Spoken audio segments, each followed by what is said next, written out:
ব্যক্তিগত আয় নির্ধারণের পর আমাদেরকে জানতে হবে ব্যয়যোগ্য আয় বা ডিসপোজেবল ইনকাম বা ডিআই কি।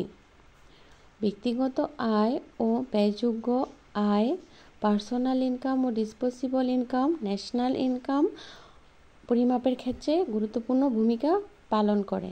তাই জাতীয় আয় পরিমাপের জন্য আমাদেরকে জানতে হবে ব্যক্তিগত আয় ও ব্যয়যোগ্য আয় কি।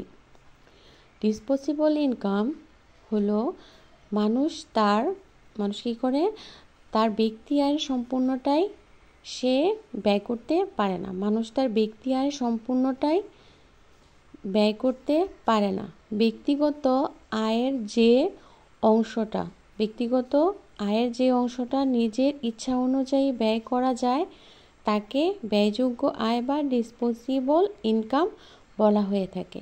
অর্থাৎ ব্যক্তিগত আয়ের যে অংশটা নিজের ইচ্ছা অনুযায়ী ব্যয় করতে পারে তাকে ডিসপোজেবল ইনকাম বলা হয়ে থাকে। আবার আয় থেকে সরকারকে আয়কর, সম্পদ কর প্রভৃতি বিভিন্ন ধরনের কর দিতে হয়। অর্থাৎ ব্যক্তি যে আয়টা করে থাকে সে ব্যক্তি আয়ের সম্পূর্ণই সে নিজের ইচ্ছা অনুযায়ী ব্যয় করতে পারে না। আর যেটা ব্যয় করতে পারে, ব্যক্তিগত আয়ের যে অংশটা সে নিজের ইচ্ছা অনুযায়ী ব্যয় করতে পারে তাকে ব্যয়যোগ্য আয় বা ডিসপোজেবল ইনকাম বলা হয়ে থাকে। আর মানুষের ব্যক্তিগত আয় থেকে সরকারকে আয়কর, সম্পদ কর প্রভৃতি বিভিন্ন ধরনের কর দিতে হয়ে থাকে। সুতরাং ব্যক্তিগত আয় হতে কর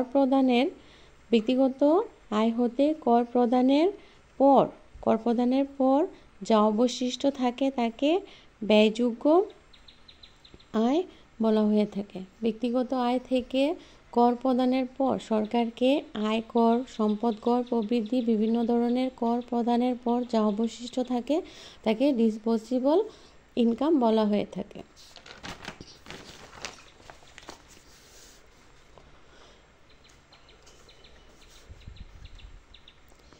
ব্যয়যোগ্য আয় বা ডিসপোজেবল ইনকাম নির্ণয়ের সূত্রটি হলো ব্যয়যোগ্য আয় ব্যক্তিগত আয় মাইনাস ব্যক্তিগত কর।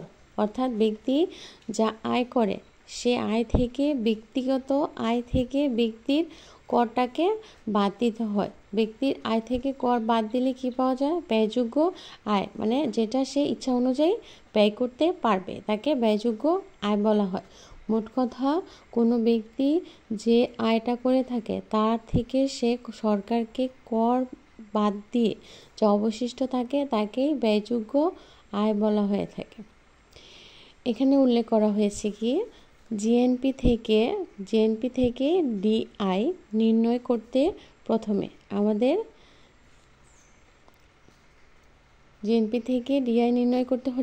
আমাদেরকে জিএনপি হতে এনআই দেশজ ইনকাম থেকে ন্যাশনাল ইনকাম, জিএনপি হতে এনআই এবং এনটি হতে পিআই নির্ণয় করতে হবে।